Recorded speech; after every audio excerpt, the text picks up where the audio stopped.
آپ دیکھیں قرآن میں جہاں پہ بار بار مال کا ذکر آتا ہے نا، تو جب وراثت تقسیم ہونے کی باری آتی ہے تو پورا لگتا ہے کہ اللہ سبحانہ تعالیٰ نے اسی لیے مال کو فتنہ کہا ہے کہ جب مال تقسیم کی باری آتی ہے تو جو ولی ہوتا ہے وہ کس کس قسم کی زیادتیاں کرتے ہیں، وہ کیسے مال کو تقسیم کرنے میں غلط کام کر جاتے ہیں۔ تو اس آیات سے انشاءاللہ ہمیں یہ تو ضرور احساس ہو جائے گا کہ جب کبھی اللہ نہ کرے، جب بھی یہ تو زندگی کا ہے، زندگی موت ہے، کسی کی ڈیتھ ہوتی ہے تو آپ کو اس بات کا پتہ ہو کہ اس کی ڈویژن کیسے ہونی ہے، اور اگر کچھ غلط ہو رہا ہے تو اس کے لیے کتنا بڑا گناہ ہے، کیونکہ یہ فرض ہے۔ دیکھیے تقسیم جو ہے نا مال کی وراثت کے احکامات یہ فرض ہیں، جیسے نماز فرض ہے نا، آپ ایسے تو نہیں کر سکتے کہ نماز آج میرا دل نہیں چاہ رہا تو چلو آج میں 4 کے بجائے 2 فرض پڑھ لیتی ہوں، یا آج میرا دل نہیں چاہ رہا میں نے تو بس کھڑے ہو کے نہیں، میں بیٹھ کے جیسے بھی پڑھ رہی ہوں تو میں نے آج سجدے میں نہیں جانا، نہیں کر سکتے نا۔ اسی طرح سے یہ جو وراثت کے احکامات ہیں نا یہ بھی فرض ہیں، ان کو جب اس کی اہمیت سمجھیں گے، اسی لیے وَاتَّقُوا اللَّهَ اللہ نے بار بار کہا تھا کہ جب ہم اس کی اہمیت سمجھ جائیں گے تو پھر ہمیں اتنا ڈر لگے گا، کیونکہ جیسے ان آیات کی سمجھ آتی ہے نا تو پھر فوراً دماغ میں آتا ہے کہ یا اللہ جب میری دادی فوت ہوئی تھی تو کیا ہوا تھا، جب میرے نانا فوت ہوئے تھے کیا ہوا تھا، جب میری امی فار ایگزامپل میری امی کی ڈیتھ ہوئی تھی، تو ہم وہ سارے سینیریوز آنکھوں کے آگے لاتے ہیں، پھر اللہ سے معافی مانگتے ہیں کہ یا اللہ ہمیں تو اتنی ڈیٹیل نہیں پتا تھی، ہمیں معاف کرنا۔ اور دیکھیں یہ ہر مسلمان کو پتہ ہونا چاہیے، کیونکہ یہ ہمارے قرآن میں ہے، اللہ سبحانہ تعالیٰ نے بلیک اینڈ وائٹ ساری چیزوں کو بتا دیا ہوا ہے۔ اب یہ جو وراثت کا قانون ہے نا یہ بہت وسیع اس کا علم ہے، اور جتنا بھی ابھی جتنا ہمیں سمجھ آتی ہے قرآن سے اتنا تو ہم لیں گے، لیکن اگر اس سے زیادہ کسی کو کوئی بات پوچھنی ہوتی ہے تو پھر جو اس میں جنہوں نے زیادہ پڑھا ہوا ہے، سمجھا ہوا ہے، وہ پھر آپ ان سے بھی پوچھ سکتے ہیں۔ الحمدللہ اب یہاں پہ پہلا قانون آ رہا ہے وراثت کا کہ للرجالی مردوں کے لیے نصیب ایک حصہ مما اس میں سے جو تارکا چھوڑ جائیں والدانی والدین والاقربونا اور رشتہ دار، وللنسائی اور عورتوں کے لیے ہے نصیباً ایک حصہ مما اس میں سے تارکا چھوڑ جائیں والدانی والدین والاقربونا اور قرابت دار۔ اب پہلی آیت میں اللہ سبحانہ تعالیٰ نے پہلے دیکھیے کہ عورتوں اور آدمیوں کو برابر کا حصہ بتا دیا۔ اس سے پہلے کیا ہوتا تھا کہ مشرکین مکہ میں اہل عرب میں یہ رواج ہوتا تھا کہ عورتوں کا کوئی حصہ نہیں ہوتا تھا، تو اس وجہ سے اسلام میں یہ پہلی دفعہ یہ ہوا کہ اللہ سبحانہ تعالیٰ نے بتایا کہ جیسے آدمیوں کا حصہ ہے ویسے ہی عورتوں کا بھی حصہ ہے اس میں، اور پھر اس کی ڈویژن کیسے ہوگی وہ اتنی خوبصورت ہے۔ دیکھیں جب آپ کو انڈرسٹینڈنگ ہو جاتی ہے نا اس چیز کی کہ کیوں آدمیوں کا اتنا حصہ تھا، اور ویسے تو بات یہ ہے کہ اللہ سبحانہ تعالیٰ کے احکامات میں تو کیوں کا کوئی جواز ہی پیدا نہیں ہوتا، ہم کون ہوتے ہیں یہ کہنے والے کہ کیوں یہ ایسے تھا، لیکن پھر بھی جب ہمیں سمجھ آتی ہے تو اس کو تھوڑا سا جب میں انشاءاللہ جہاں پہ آئے گا اتنی آیات میں تو میں آپ کو اس کا ڈفرنس کہ کیوں آدمیوں کا حصہ دگنا ہے عورت سے، اس کی ریزن کیا ہے۔ دیکھیے آج کی سوسائٹی میں اگر آپ یہ وراثت کے قانون کو لے کے آج کی سوسائٹی کے مطابق دیکھیں گے نا تو اللہ سبحانہ تعالیٰ نے یہ سوسائٹی تو نہیں بنائی تھی۔ سوسائٹی کا جو اصول اللہ نے دیا تھا کہ کس طرح کی سوسائٹی ہونی چاہیے، ماں کیسے، باپ کیسے، اولاد کیسے، ان کے حقوق کیسے، اور کیسے یہ رشتے ہیں اور کیسے ان کے حقوق و فرائض ہیں، تو وہاں پہ یہ جب ہم اپلائی کرتے ہیں تو اتنی خوبصورتی سے یہ چیزیں فٹ ہوتی ہیں کیونکہ پھر کسی کی حق تلفی نہیں ہوتی ہے۔ تو اب آگے اللہ سبحانہ تعالیٰ کہتے ہیں مما اس میں سے جو قلہ قلیل ہو، منہ اس میں سے، او کثر یا بہت زیادہ ہو، نصیباً حصہ ہے، مفروضاً فرض کیا ہوا، اللہ کی طرف سے مقرر کیا ہوا، فرض کیا ہوا یہ حصہ ہے جو عورتوں کو، بے شک وہ تھوڑا ہے۔ کہتے ہیں کہ یہ جو ہم بات کریں نا کہ وراثت کی بات کریں، جو وراثت ہے نا وہ بالکل ایسی ہے جیسے آپ کا اکٹھا ایک جوائنٹ اکاؤنٹ ہے، آپ ان میں سے ایک سوئی بھی نہیں لے سکتے ہو، وہ بھی غلط ہو جائے گا۔ آپ نے وراثت کی، کیونکہ کئی دفعہ ایسے ہوتا ہے نا کہ اگر فار ایگزامپل کسی ایک بہو کے پاس ساس سسر ہیں اور وہ جب فوت ہو جاتے ہیں تو ان کے کپڑے ہوتے ہیں تو کئی دفعہ بیٹیاں ہی آ جاتی ہیں تو وہ سارے اٹھا کے کسی غریب کو دے دیتی ہیں، آپ ایسے نہیں کر سکتے ہو۔ آپ ایک ایک سوئی کا حساب ہوتا ہے، وہ بھی ڈویژن میں آئے گی، کیونکہ یہ بالکل وہی بات جیسے میں نے آپ کو کہا تھا نا کہ یہ اکٹھا جوائنٹ اکاؤنٹ ہے۔ ہاں اگر آپ سارے جو بھی اس کے وراثت میں حقدار ہیں آپ ان سے پوچھ لیتے ہیں، اور اگر وہ آپ کو کہتے ہیں کہ ہاں جی آپ ایسے کر دیں، آپ ضرور کر سکتے ہیں۔ اب آگے دیکھیے جو حصے اللہ سبحانہ تعالیٰ نے ایک ایک بات بتائی ہے کہ کیسے ہوگا، کہ وَإِذَا، اور جب حاضرہ حاضر موجود ہوں، القسمتا تقسیم کے وقت، اولو القربہ قرابتدار، او یتامہ یا یتیم، والمساکین یا مساکین، فرزقوہم، تو تم دو انہیں منہو، ان میں سے۔ اب یہاں پہ جو بات بتائی جا رہی ہے نا کہ اللہ سبحانہ تعالیٰ کہہ رہے جس وقت وراثت تقسیم ہو رہی ہے اس وقت جو غریب رشتہ دار ہوتے ہیں یا پھر کوئی مسکین لوگ ہیں وہ آپ کے ساتھ سامنے کہیں بیٹھے ہوئے ہیں، تو پھر آپ ان میں سے جو حصہ ہے، آپ کا حصہ نا، آپ ان میں سے ان کو بھی کچھ دے دو۔ دیکھیں لیکن ایک بات کا خیال یہاں پہ یہ رکھنا ہے کہ وہ لوگ جو ابھی بالغ نہیں ہے نا، ان کے حصے میں سے آپ نہیں دے سکتے ہو۔ جو ابھی نابالغ ہیں کیونکہ ابھی وہ اپنا فیصلہ نہیں کر سکتے، لیکن جو بالغ ہیں وہ اپنے حصے میں سے کچھ نہ کچھ ان کو دے دیں گے۔ یہ تو پھر اللہ سبحانہ تعالیٰ کی طرف بہت بڑی نیکی ہو جائے گی نا۔ تو وَقُولُوا، اور کہو، لَهُمْ، ان سے، قَوْلًا مَعْرُوفًا، بھلی بات کہو،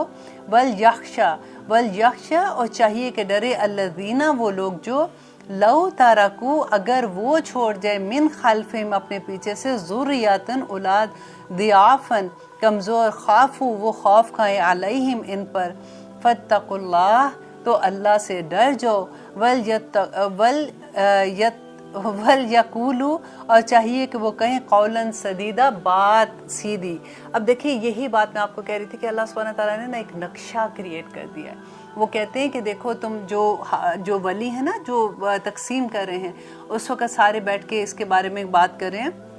اللہ سبحانہ تعالیٰ کہتے ہیں کہ اگر تم یہ سوچو کہ تم اگر ایسے وقت میں ہو کہ تم فوت ہو گئے ہو اور تمہارے پیچھے جو بچے ہیں وہ کمزور چھوڑ گئے ہیں، تو تم ان کے لیے کیا سوچ رہے ہو کہ وہ ان کے ساتھ کیسا سلوک کیا جائے؟ تو آج جو پیچھے کمزور بچے ہیں، جو ابھی چھوٹے ہیں، ابھی نابالغ ہیں، تو ان کے بارے میں بھی تم ویسے ہی فیصلہ کرو جیسے تم اپنی اولاد کے لیے کرتے ہو۔ دیکھیے اس سے زیادہ محبت اور کون کرے گا؟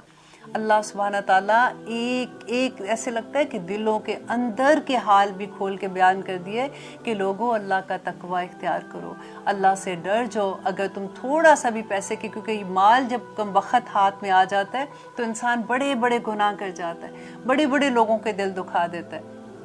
اس لیے اللہ سبحانہ تعالیٰ نے ایک ایک جو رشتہ ہے نا اس کی ڈویژن کا اس میں بتا دیا۔ انشاءاللہ اگلے پروگرام میں ہم اس کے بارے میں ڈیٹیل سے پڑھیں گے، آپ بھی سنتے رہیے اور آپ دعا کیجئے کہ اللہ سبحانہ تعالیٰ ہمیں اس پہ عمل کرنے کی توفیق عطا کر دے، آمین۔ بہت خوبصورت ریمائنڈر ہے، وہ بھی بہت پیاری حدیث ہے۔ یوزلی کیا ہے کہ ہم نبی صلی اللہ علیہ وسلم کی جب تسبیحات کے بارے میں